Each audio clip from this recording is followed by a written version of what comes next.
present today Petrified Forest National Park. It was established as a park on December 9th, 1962, and this is by Landon neighbor, so I'm just using his to present to you today.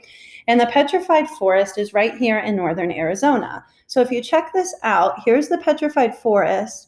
About right here would be the Grand Canyon. So if you ever get to Grand Canyon National Park, it's about an hour-and-a-half drive to see the Petrified Forest, and you can get the highlights in probably half a day. So I would highly recommend it on a Grand Canyon trip. So here's what you would see as you walked through Petrified Forest. And I actually visited this park with Mrs. Furman several summers ago, and we went to Grand Canyon and Bryce Canyon, but also Petrified Forest. And I asked the park ranger, can I pick up some petrified wood? He laughed and said, sure. It is super heavy. Like, this is not just a regular old piece of firewood. You'll hear more about it. Okay, then here's another landscape view. You can see it's not all petrified wood, and you're probably thinking right now just about what rock type you're looking at. And then here's Landon's third view. And then he has a really interesting video for you to watch. Enjoy.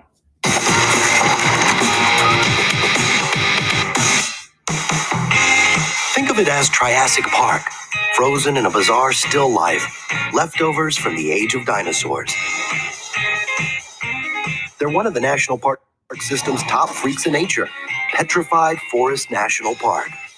The place is a science geek's dream, so don't expect any supermodels.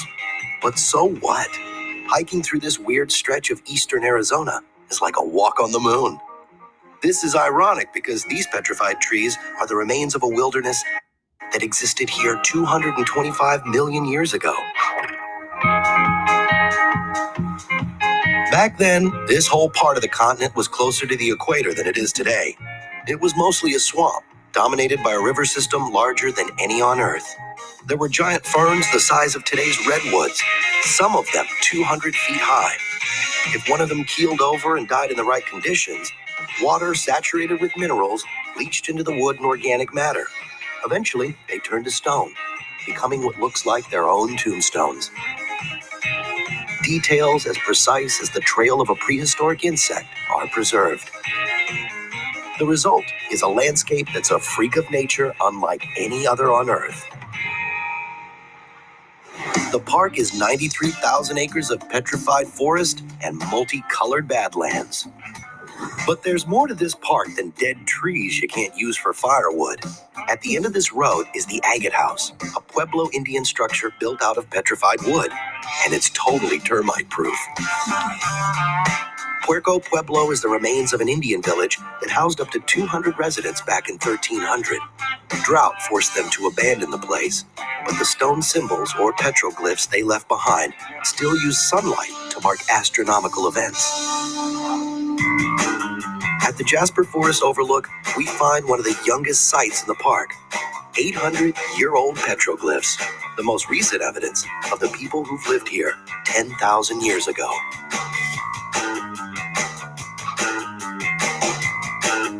The petroglyphs are best seen from atop the Blue Mesa, which usually only come in earth tones.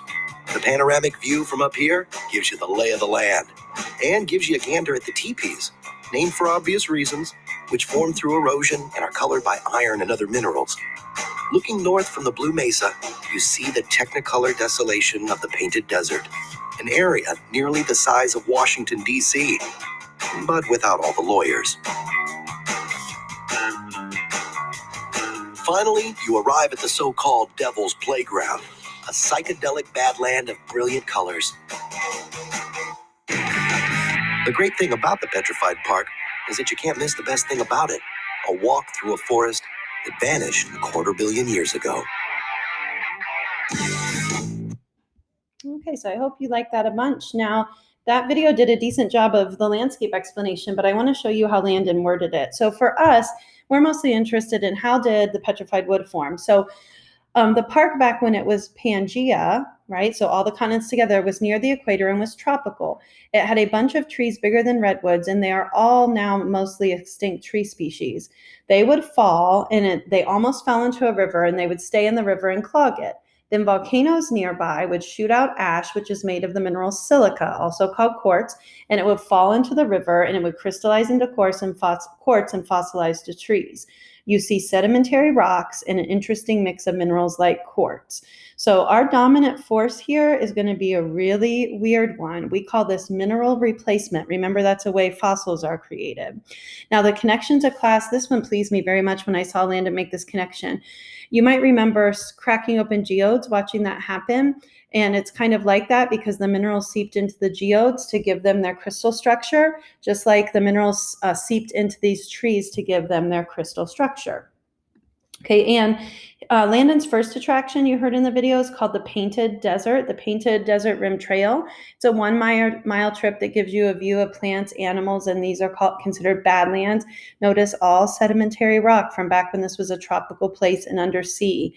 Attraction 2 was one of my favorites, the Crystal Forest Trail, only 3/4 of a mile, and it takes you through petrified wood, and it's called the Crystal Forest because of the brilliantly colored crystals in the wood. I can remember seeing pink petrified wood there. And then the third attraction is called Newspaper Rock, and it has many petroglyphs. Here's a good picture of it. They are between 650 and 2,000 years old. You can't get right up to it, but there's an overlook. I remember they had those like binocular magnifiers that you can put your eyes into up there. Now, plant life in Landon's Park: prickly pear cactus, desert paintbrush, pink flower hedgehog cactus. You're noticing, I'm sure, a desert ecosystem. Creatures, the very friendly skunk. And notice Landon has put the Latin names, the science names I'm not going to try. Bobcat, I'll probably do that one, Lynx rufus. And then a mule deer. Not going to try that one either. Landon's current event is an interesting one. So they found over 4,000 new species of ferns and animals in 2020 inside of this park. And it included 3 holotypes, which are castings of the original fossil. One was a Trilophosaurus, which was a lizard-like herbivore. And so I don't think if I click on the link, you'll be able to see it, but he does have pictures of those fossils. And this is Landon's personal reflection. If he were to go, he'd really like to visit Newspaper Rock. He really likes the history of the petroglyphs there. And the most interesting thing he learned is that the park is starting to lose more and more petrified wood each day. They had a test site with thousands of pieces go almost empty in a week. And so here's the deal. People steal it. And you're not supposed to do that. It's supposed to actually bring you bad luck. So they're very strict about leave the petrified wood alone. Okay, so pause me if you need to, but let's get typing. So that's Landon Neighbor. Here's how you spell his name. And Petrified Forest is his park in the state of Arizona. So you're going to rank it how much you'd like to see the park. But here are some attractions. You've got the Painted Desert, Crystal Forest, Newspaper Rock. Now, if you do Newspaper Rock, you'll probably have to put Petrified Forest in it with it because there's more than one spot in the country that has these petroglyphs. Okay, so I hope you enjoyed.